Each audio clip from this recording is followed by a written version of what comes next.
सभी बीएलई भाइयों को मेरा नमस्कार। आज की मुलाकात सेशन में मैं नवल किशोर शर्मा सीएससी उत्तर प्रदेश टी से आप सभी बीएलई भाइयों का हार्दिक स्वागत करता हूं। आज की मुलाकात कार्यक्रम में हम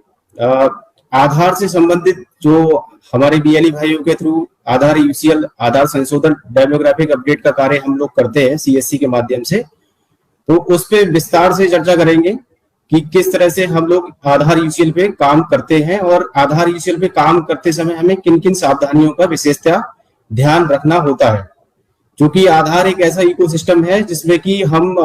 पब्लिक के साथ में डायरेक्ट जुड़े हुए हैं और उसको एक सर्विस,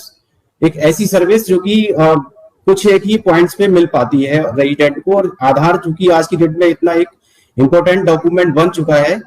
कि हम लोग अगर अपने आसपास देखते हैं तो रोजमर्रा की जो जितनी भी हम एक्टिविटी जिन चीजों के साथ इन्वॉल्व हैं, तो मोस्टली अगर सरकारी हो गई या गैर सरकारी जितनी भी सर्विसेज है उसमें आप कहीं ना कहीं डायरेक्ट इनडायरेक्ट वे में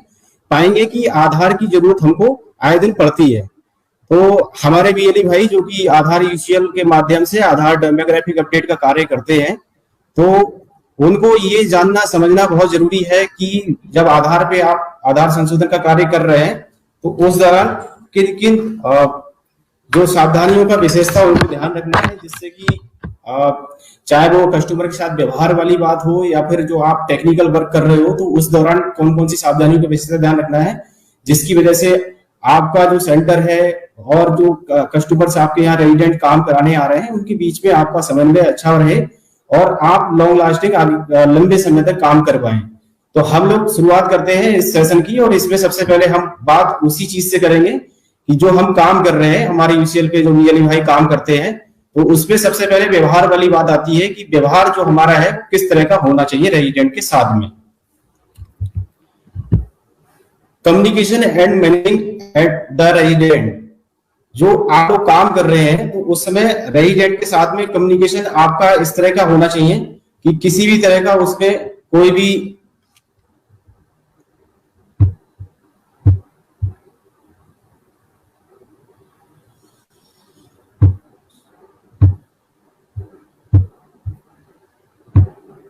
क्षमा चाहेंगे एक second. Communication and managing resident, जो रेजिडेंट आपके यहाँ काम कराने आ रहे हैं तो उनके साथ आप इस तरह का कम्युनिकेशन रखें कि किसी भी तरह का उसके साथ में कोई छल फरेब या झूठ सच इस तरह की चीजें नहीं आए निकल के। क्योंकि जब से आधार एक्ट 2016 में एक्ट बना तब से जो आधार है उसमें एक्ट के अकॉर्डिंग जो सेक्शन वाइज कुछ एक नियम कानून बनाए गए हैं कि अगर किसी भी रेजिडेंट के साथ में हम लोग कुछ भी अगर मिसबिहेव या इस तरह की कुछ एक्टिविटी करते हैं तो उसके अगेंस्ट में हमारे अगेंस्ट यूआईडीआई के द्वारा कुछ एक एक्शन लिए जा सकते हैं। तो हमें जो रेजिडेंट है उसके साथ में कम्युनिकेशन और जो रेजिडेंट आया है उसके साथ में व्यवहार अच्छा रखना है। जो दिन में हम काम करते हैं तो डेली अपना जो काम है ड्यूटी है उसको प्लान करें कि किस तरह से हमें काम करना है।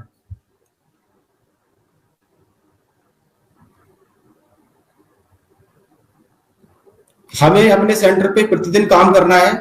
ऐसा नहीं है कि हम आज सेंटर पे काम कर रहे हैं 4 दिन सेंटर अपनी मर्जी से बंद रखते हैं, क्योंकि आप एक ऐसी सर्विस डिलीवर कर रहे हो जो कि लिमिटेशंस है लोगों को उस सर्विस का लाभ लेने के लिए। बहुत सारे, जैसे हम अगर यूपी में बात करें तो हमारे लगभग 1.5 लाख से अधिक सीएससी सेंटर्स हैं, लेकिन लिमिटेशंस है कि सारे सीएससी सेंटर जो हमारे बीएलई है वो इस काम को नहीं कर पाते हैं। अगर यूपी में बात करें तो यूपी में 5000 प्लस सेंटर्स का ही स्कोप है हमारे पास में कि उन्हीं सेंटर्स के माध्यम से हम यूआईडीआई के द्वारा जो ऑथराइज है वो काम करा सकते हैं। तो एक लिमिटेशन है जिस काम को कराने की रेजिडेंट के पास में। तो आप लोगों से सभी से यही उम्मीद रहती है हम लोगों की कि आप लोग नियमित रूप से अपने सेंटर का संचालन करें अपनी मर्जी से। अल्टर अनलेस अगर किसी के साथ में कोई बहुत ज्यादा विशेष समस्या नहीं है तो अपना सेंटर डेली नियमित रूप से आप खोलें। आप सुबह 8 बजे से शाम 8 बजे तक, जैसा कि हम लोगों ने कम्युनिकेशन किया हुआ है आपके साथ में, सुबह 8 से शाम 8 बजे तक आप आधार करेक्शन का काम कर सकते हैं। जो कुछ एक रेजिडेंट फिजिकली या फिर कुछ इस तरह से चैलेंजिंग आते हैं जिनके साथ में कुछ एक ऐसी डिजीज है, हार्ट के पेशेंट है, क्योंकि आप लोग सेंटर जो भी चला रहे हैं हमारे बीएलई भाई, ज्यादातर रेजिडेंट ऐसे आते हैं आपके यहाँ पे जो कि आप परिचित हैं, उनसे चिर परिचित हैं, तो आपको उनके बारे में उनके बैकग्राउंड के बारे में पता रहता है कि ऐसा तो नहीं है कि उसको कोई बीमारी इस तरह की है। कि अगर आप उससे किसी भी ऊंची तेज आवाज में बात करें, हार्ट की पेशेंट है, बीमारी से कोई ग्रसित अगर कोई रेजिडेंट उनके साथ में विशेषता आप अपना व्यवहार पोलाइट रखें। लेडीज है, प्रेग्नेंट वुमेन है, इस तरह के जो केसेस या रेजिडेंट्स आपके साथ काम कराने के लिए आते हैं, फिजिकली चैलेंज कुछ लोग हैं, दिव्यांगजन है, तो उनको आप जो है प्रायोरिटी पे काम करें उनका, और उनके साथ विशेषता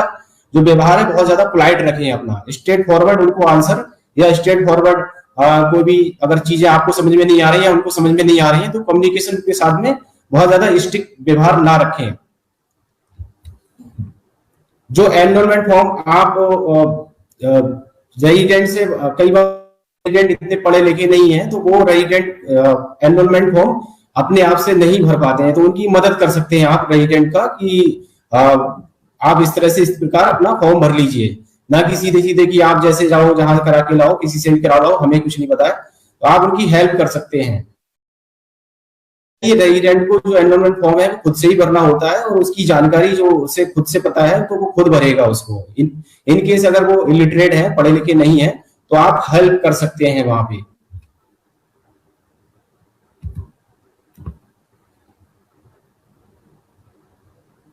कुछ एक चीजें हैं आधार पे, जब आप आधार सेंटर चला रहे हैं तो उस समय ग्रीवियांस और क्वेश्चन कुछ सजेशन के पर्पज से कुछ की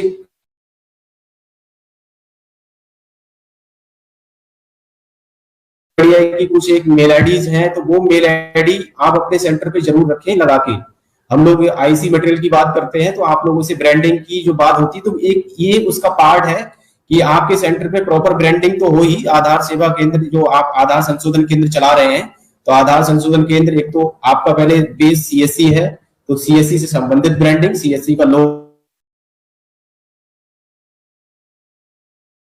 को आधार संशोधन का काम मिला है, तो बैंक बीसी, जिस भी बैंक के आप बीसी है, उस बैंक से संबंधित ब्रांडिंग आपके सेंटर पे होनी चाहिए। फिर बात आती है, आप चूंकि आधार संशोधन का कार्य कर रहे हैं, आधार डेमोग्राफिक अपडेट का काम कर रहे हैं, तो आधार संशोधन केंद्र आपके सेंटर पे इस तरह की ब्रांडिंग जरूर लगी हुई हो कि हाँ, आप आधार संशोधन का कार्य होता है यहाँ पे, और कौन कौन सी सर्विसेज आप यहाँ पे देते हैं। आधार संशोधन के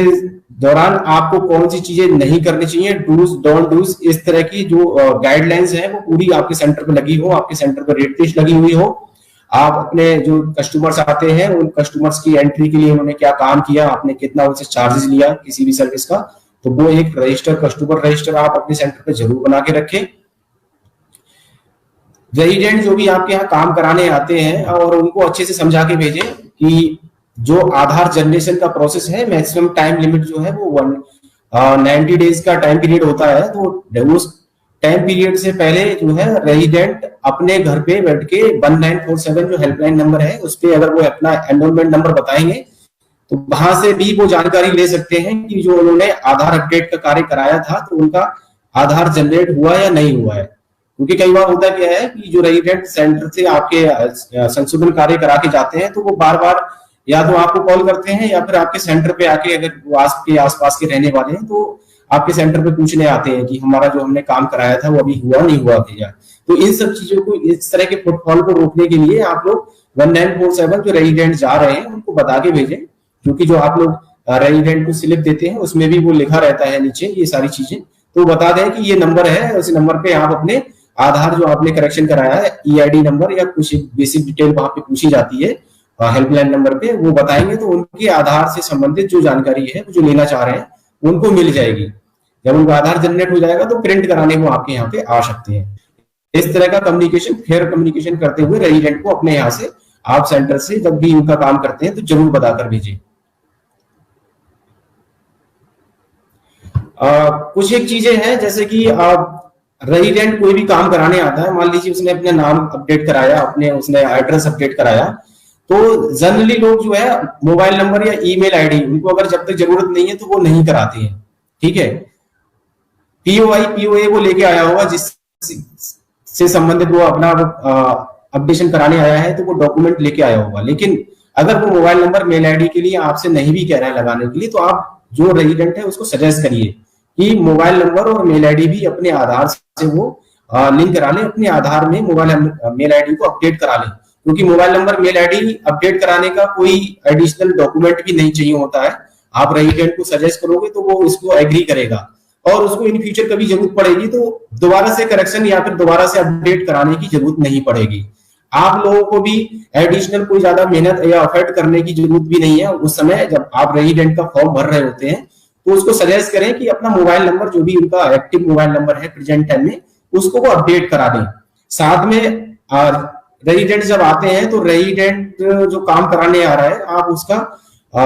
उसको देखकर ही पता लग जाता है कि वो पढ़ा लिखा है। और आजकल तो हम लोग सभी लोग स्मार्टफोन यूज कर रहे हैं, रेजिडेंट भी जितने भी हैं सब स्मार्टफोन यूज कर रहे होते हैं। तो स्मार्टफोन यूज कर रहे हैं तो उसमें कहीं ना कोई मेल आईडी जरूर उसने अपनी बनाई होगी किसी भी ना किसी पर्पज से काम को यूज में लाने के लिए। तो मेल आईडी के लिए भी आप सजेस्ट कर सकते हो कि आप मेल आईडी अपनी अपडेट करा लीजिए आधार में, और आधार एनरोल फॉर्म पे सिंपल सा मेल आईडी आपने मेंशन किया, और जब आप उसका करेक्शन कर रहे हैं तो जो फील्ड्स हैं मोबाइल नंबर और मेल आईडी वाली, तो वहां पे आप मोबाइल नंबर और मेल आईडी भी उसका लिंक करें। इससे क्या होगा, कई बार मोबाइल पे ओटीपी नहीं आता है। मोबाइल पे इस तरह के जो कोई भी किसी का कहीं आधार यूज करने की अगर मिसयूज करने की कोशिश कर रहा है तो फेलियर वाले मैसेज ओटीपी मोबाइल पे नहीं आते। मोबाइल पे जो केवल इस तरह के ओटीपी आते हैं जो सक्सेस होते हैं। लेकिन मेल आईडी पे अगर रेजिडेंट के आधार से कोई भी कहीं पे भी कुछ भी हिट करने की कोशिश करेगा तो उस पर फेलियर के मैसेज भी आते हैं। तो उस पर्पज से मेल आईडी को भी लिंक अप कराना बहुत ज्यादा जरूरी है। आप रेजिडेंट को अपने आधार में मेल आईडी को लिंक कराने के लिए सजेस्ट करें।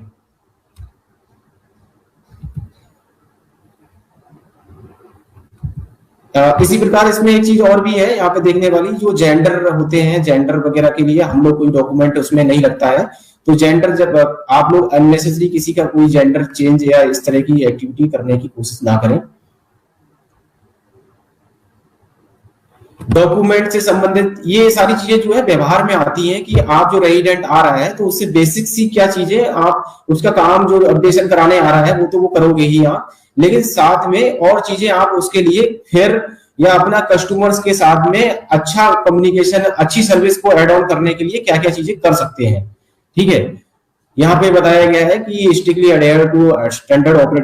स्टैंडर्ड ऑपरेशन जो प्रोसीजर्स हैं वो सभी अच्छे से आप लोग फॉलो करें। जो बताई गई है गाइडलाइन है उसके अनुसार काम करें।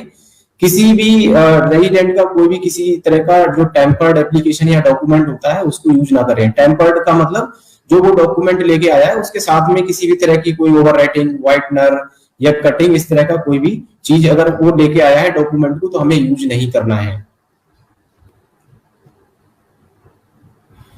आधार सर्विस के लिए एडिशनल जो चार्जेस हैं वो नहीं लेने हमें। डेमोग्राफिक अपडेट है या डॉक्यूमेंट अपडेट है, दोनों के लिए 50 रुपीज चार्जेस आपको बताए गए हैं, तो 50 रुपीज चार्जेस ही हमें लेने हैं।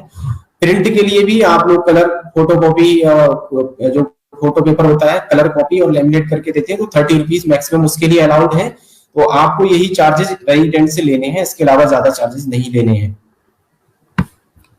अपना जो सिस्टम है आपको कभी भी विदाउट यूआईडी, सीएससी यूआईडी जो टीम है हमारी, 4 लोग हम यहाँ स्टेट में हैं, हमारे सेंट्रल टीम से भी आपको अगर कभी भी कोई कॉल आती है तो सेंट्रल टीम से या आपको लग रहा है कि अननोन नंबर से कोई कॉल आ रही है और आपको इंसिस्ट कर रहा है कि वो अपना आईडी डेस्क पे दे दीजिए या कोई ओटीपी बता दीजिए, तो प्लीज बिल्कुल भी ऐसा व्यवहार ना करें उनके साथ में। हम लोगों से जरूर संपर्क करें। जो यूआईडी सीएससी यूपी में यूआईडी की टीम है उनको बताएं। अपने डिस्ट्रिक्ट वाइज को भी यहाँ बता सकते हैं इन केस अगर यहाँ पे स्टेट में आप अप्रोच नहीं कर पा रहे हैं तो हमारे जिले में डिस्ट्रिक्ट मैनेजर, डिस्ट्रिक्ट टीम है, उनको बताएं कि इस तरह से हमारा आधार सॉफ्टवेयर को रिमोट पे लेने के लिए, हैंड डेस्क पे देने के लिए कॉल आ रही है, या कोई ओटीपी या इस तरह की कोई भी एक्टिविटी करने के लिए आपके साथ में व्यवहार बनाने की कोशिश कर रहा है, तो प्लीज किसी को भी अननोन पर्सन को आप लोग अपना एनीडेक्स बिल्कुल भी ना दें। जो आधार पे आप सिस्टम यूज कर रहे हैं उस सिस्टम को एनीडेक्स पे बिल्कुल नहीं दें।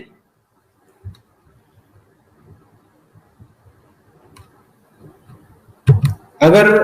किसी भी तरह से आपके आसपास कोई भी और लोग हैं जो कि आधार गलत तरीके से बना रहे हैं, बनाने की कोशिश कर रहे हैं, कई बार हम लोगों के साथ में आप शेयर करते हैं जानकारी कि सर हमारे क्षेत्र में आके कोई इस तरह से आधार करेक्शन कर रहा है, आधार बनाने का काम कर रहा है, जो कि कहीं पे भी यूआईडीआई की जो वेबसाइट है, क्योंकि जैसे आपके जितने भी सेंटर्स हैं और यूआईडी के जितने भी और भी सेंटर किसी भी रजिस्ट्रार या फिर एजेंसी के हैं, सभी अपॉइंटमेंट यूआईडीआई अपॉइंटमेंट जो पोर्टल है उस पर दिखाई देते हैं। वो उस पोर्टल पे अगर कोई भी सेंटर डिस्प्ले नहीं हो रहा है, किसी भी ऑपरेटर की जानकारी नहीं आ रही है, और आपके आसपास आके अगर कोई भी आधार करेक्शन या आधार बनाने का कार्य करता है, तो आप यूआईडीआई के जो हेल्पलाइन या मेल आईडीज हैं उन पे वो शेयर कर सकते हैं, उनकी शिकायत कर सकते हैं कि यहाँ पे ये इलीगल तरीके से या अनऑथराइज रूप से आधार करेक्शन या आधार बनाने का कार्य कर रहे हैं। तो इसको लेके भी आप लोग जो है सचेत रहें, और इस तरह के जो लोग हैं उनसे इन्फ्लुएंस होके आप अपने सेंटर पे उनको बुला के या अपने सेंटर पे बिठाकर भी काम कराने की कोशिश ना करें। आप सीएससी के साथ जुड़े हुए हो तो सीएससी के साथ या सीएससी ने जो आपको प्लेटफॉर्म दिया है आधार यूसीएल या डेमोग्राफिक अपडेट का, उसी प्लेटफॉर्म को यूज करें। किसी भी तरह से और कोई वेबसाइट या कोई और सॉफ्टवेयर या किसी भी दूसरी एजेंसी को बुला के उसके ऑपरेटर को आप अपने सेंटर पे बिठा के आधार से संबंधित अनऑथराइज वे में जो काम है वो बिल्कुल भी ना करें। आप कोई ना दूसरा पोर्टल यूज करें, ना किसी भी दूसरे व्यक्ति या किसी रजिस्ट्रार एजेंसी की मशीन जो चल रही है उसको अपने सेंटर पे बिठा के काम करने के लिए अलाउ करेंगे। क्योंकि आप सीएससी के साथ जुड़े हुए हैं, सीएससी का जो प्लेटफॉर्म है आधार करेक्शन के लिए आपको दिया गया है, आधार डेमोग्राफिक अपडेट के लिए यूसीएल दिया हुआ है। तो जितना भी आपको करेक्शन करना है, चाहे वो मोबाइल लिंकेज है, चाहे नाम करेक्शन है, एड्रेस अपडेट है, डीओबी है, मेल आईडी है, कुछ भी है, किसी भी तरह का डेमोग्राफिक अपडेट है, तो आपको केवल अपने यूसीएल सॉफ्टवेयर के माध्यम से करना है। किसी भी तरह की वेबसाइट्स या किसी के बताने पे समझाने पे और जो चीजें हैं वो उसको आप प्लेटफॉर्म को यूज नहीं करेंगे जो कि ऑथराइज नहीं है। इस अगर जो यूआईडीआई की गाइडलाइन है या यूआईडीआई के द्वारा जो पॉलिसीज बनाई गई हैं उनका किसी भी तरह से कोई वॉलेशन करता है तो उस वॉलेशन पे यूआईडीआई के द्वारा भिन्न भिन्न तरह की जो पेनल्टी क्लॉजेज हैं उसके अनुसार पेनल्टी लगती है और वो पेनल्टी इंपोज होगी। तो इस तरह की चीजों से बचने के लिए हमें इन सभी चीजों का ध्यान रखना है। ये व्यवहार से संबंधित कुछ एक चीजें थी जो मैंने आपके साथ में डिस्कस की। अब हम लोग डिस्कस करेंगे आगे डॉक्यूमेंट आधार। जब हम आधार एनरोलमेंट या आधार करेक्शन का कार्य कर रहे होते हैं तो उस समय हमें कौन कौन से डॉक्यूमेंट हैं जो कि यूआईडीआई के द्वारा वैलिड हैं, किस तरह से बताए गए हैं कि हमें जो डॉक्यूमेंट लेने हैं। सबसे पहले बात करें तो पीओआई, पीओए, पीओआर, डीओबी। डीओबी के लिए जो बर्थ से संबंधित कुछ एक चीजें हैं, ये पीओआई, पीओए, पीओआर, डीओबी मतलब एक तो identity proof, address proof, relationship का प्रूफ या बर्थ से संबंधित प्रूफ। ये चार तरह के जो डॉक्यूमेंट है ये मैंडेटरी हैं। ये डॉक्यूमेंट्स होते हैं किसी के, तभी कोई नया आधार बनवा पाता है अपना, या कोई करेक्शन कराना है तो इनसे संबंधित कुछ एक डॉक्यूमेंट लेके आएगा तभी वो करेक्शन करवा पाएगा।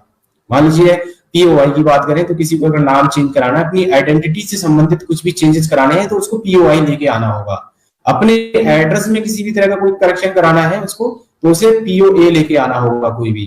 पीओआर रिलेशनशिप के बिहाफ पे जो एचओएफ बेस्ड है या उस तरह के जो हम लोग डॉक्यूमेंट या डिक्लेरेशन के बिहाफ पे जो करेक्शन करते हैं तो वहां पे पीओआर से संबंधित डॉक्यूमेंट्स लेके आने होते हैं। DOB date of birth correction या डीओबी को अपने आधार में ऑथेंटिकेट कराने के लिए कि हाँ मेरी एज इतनी है तो उसमें उसे बर्थ से संबंधित अपनी डेट ऑफ बर्थ से संबंधित डॉक्यूमेंट दिखाने होते हैं, तभी उसका आधार हम करेक्शन कर पाते हैं या किसी को आधार अपना नया बनाना है तो वो बनवा पाता है। ये डॉक्यूमेंट्स की लिस्ट है। ये डॉक्यूमेंट की लिस्ट को आप अपने सेंटर पे जरूर चस्पा करके रखें। हो सके तो इसको 2x3 या 2x2 अपने सेंटर की जो साइज है उसके हिसाब से आप फ्लैश बैनर बनवा लीजिए, बड़ा बड़ा लिखवा के अपने सेंटर पे जरूर इसको चस्पा करके रखें। अगर फ्लैश नहीं बनवा पा रहे हैं तो प्रिंट जरूर बना के रखें। अपने सेंटर पे एक आप बोर्ड बना लीजिए, उस बोर्ड पे इसको A4 साइज पे प्रिंट करके भी क्लियरली बोल्ड लेटर्स में आप प्रिंट करके रखें। क्योंकि कई बार रेजिडेंट्स हम लोगों से आके आर्गुमेंट करते हैं कि हम जो डॉक्यूमेंट लेके आए हैं आप नहीं ले रहे हो, इससे हमने पहले बनवाया था या हमारे भाई का बन गया या हम दूसरे कहीं पे जाते हैं तो वहां पे बन जाता है, आप लोग नहीं बना रहे हो। तो प्लीज उनको जवाब देने के लिए, उनको संतुष्ट करने के लिए आप लोग सेटिस्फेक्शन के लिए ये पीओआई, पीओआर और पीओए से संबंधित जो भी डॉक्यूमेंट्स की लिस्ट है, वैलिड डॉक्यूमेंट की लिस्ट अपने सेंटर पे जरूर लगाकर रखें और उनको दिखाएं कि हम आपका अगर काम नहीं कर पा रहे हैं तो प्लीज वो हम असमर्थ हैं इसलिए क्योंकि आप जो डॉक्यूमेंट लेके आए हैं वो जो यूआईडीआई की वैलिड डॉक्यूमेंट की लिस्ट है उसमें लाई नहीं करता है, उसमें आपका डॉक्यूमेंट लिस्ट में नहीं आ रहा है, इसलिए हम आपका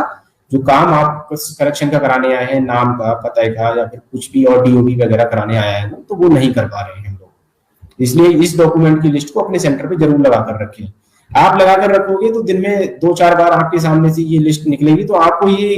ऑटोमेटिक, आप लोग कई बार छोटी छोटी चीजें पूछते हैं कॉल करके, आप दूसरे साथी से पूछते हो, कई बार हमसे पूछने लगते हो कि सर डीओबी के लिए क्या क्या लगा सकते हैं। तो अगर ये लिस्ट आपके सेंटर पर लगी रहेगी तो ये लिस्ट आपको ऑटोमेटिक याद हो जाएगी एक समय रहते आने पर, बार बार आपको किसी और से कंसल्ट या पूछने की जरूरत ही नहीं रह जाएगी। डॉक्यूमेंट बेस्ड कुछ एक चीजें और ध्यान रखनी है। जो डॉक्यूमेंट है, वैसे तो पीओआई, पीओआर, पीओए की जो लिस्ट है आपके सेंटर पे लगी रहेगी, लेकिन कुछ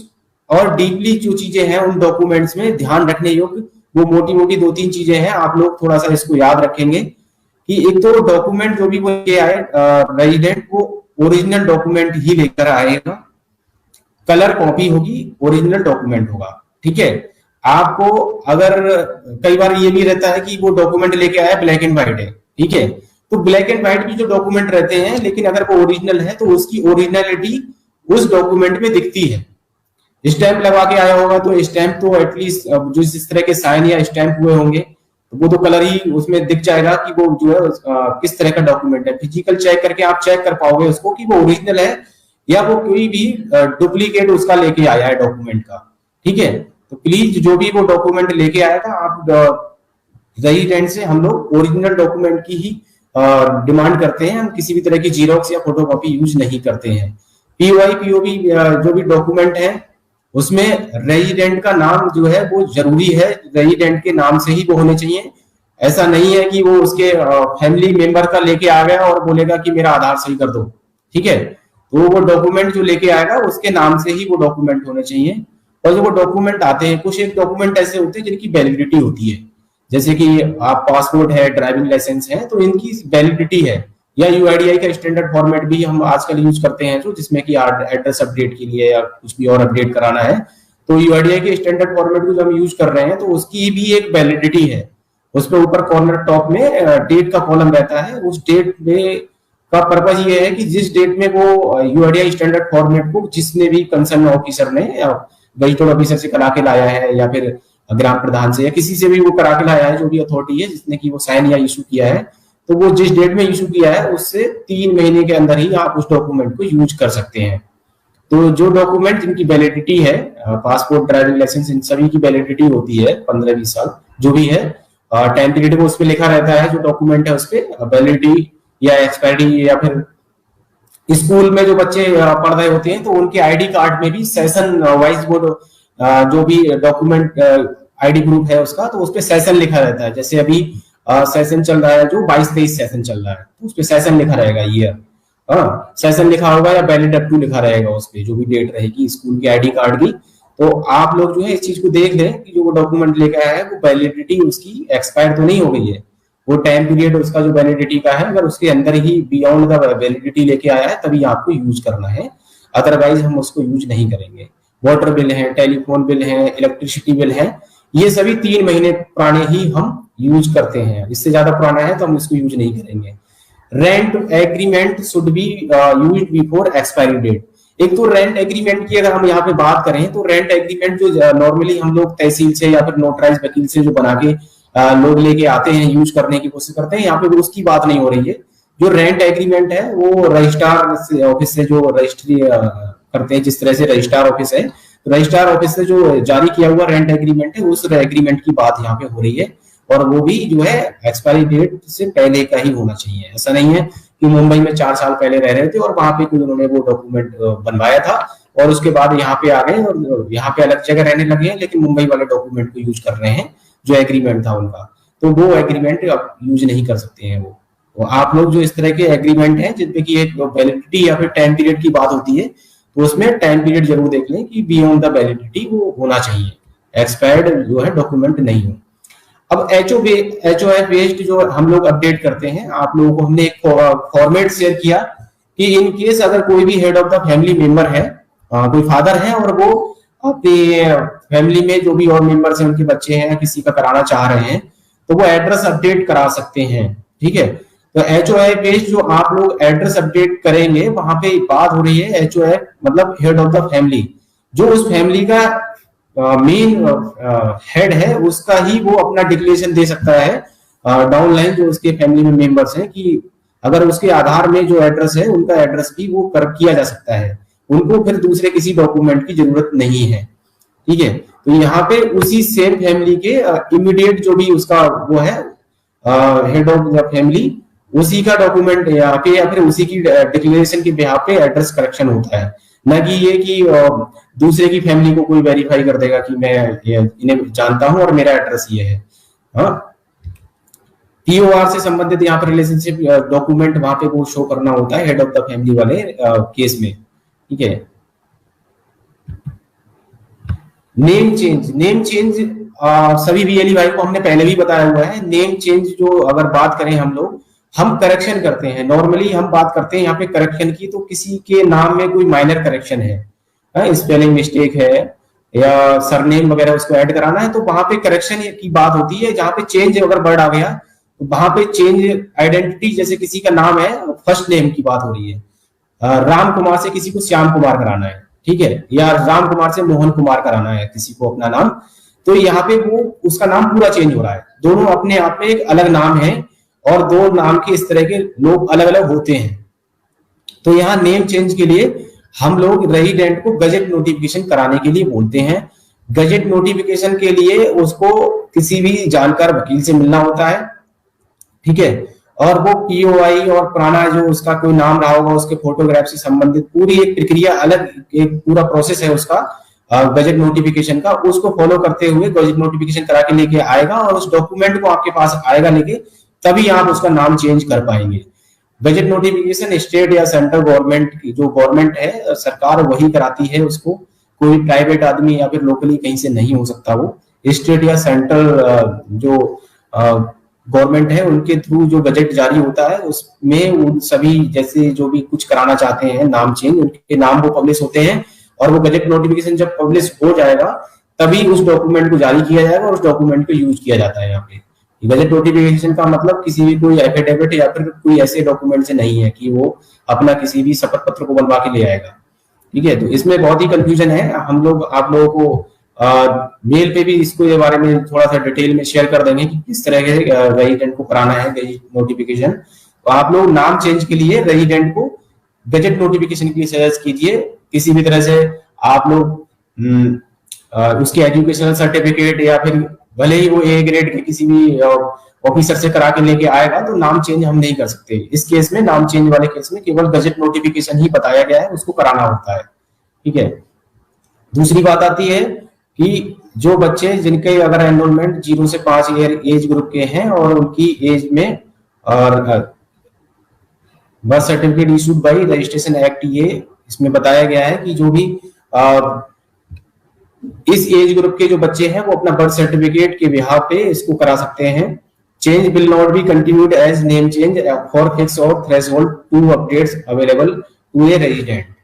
इसमें नेम चेंज के लिए आप लोगों सबको पता है कि भाई उसने अगर एक बार करा लिया तो दूसरी बार कराने के लिए भी फिर उसको इसमें लिमिटेशंस हैं, एक बार ही करा सकते हैं। दोबारा कराने के लिए अगर वो कराता है तो फिर उसको आप सजेस्ट करेंगे कि आरओ से कंसल्ट करेगा रेजिडेंट।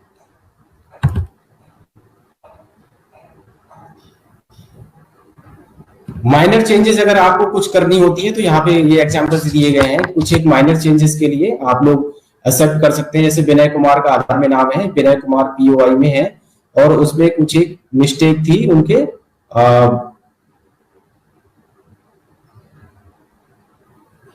स्पेलिंग से संबंधित। प्रोनाउंसिएशन अगर हम किसी का उच्चारण करते हैं और उच्चारण में अगर वो चीज एक ही आ रही है पढ़ने में, तो आप यहाँ पे जो करेक्शन की बात है वो उससे है।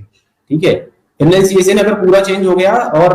वो चेंज कराने की कोशिश कर रहे हैं तो वहां पे हमें गजेट नोटिफिकेशन के लिए सजेस्ट करना होगा। यहाँ पे आप जो स्लाइड में दिखा रहा हूं आप देख पा रहे होंगे, यहाँ पे कुछ एक स्पेलिंग से संबंधित मिस्टेक्स हैं।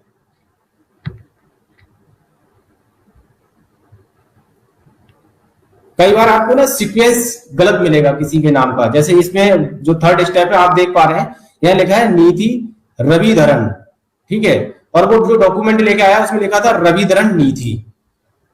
ठीक है, अगर किसी के नाम जो वो चेंज कराने जा रहा है और वो डॉक्यूमेंट लेके आया उसमें सीक्वेंस में अगर आगे पीछे है और वो डॉक्यूमेंट जो लेके आया है उसमें सीक्वेंस कुछ अलग है तो आप उसको एक्सेप्ट कर सकते हैं। थर्ड वाला जो मैं आपको स्लाइड शो कर रहा हूं, आप देख पा रहे होंगे, इसमें लिखा है निधि रविधरन, लेकिन जो वो डॉक्यूमेंट ये आधार में उसके नाम था, जो वो डॉक्यूमेंट लेके आया पीओए, उसमें लिखा है रविधरन निधि।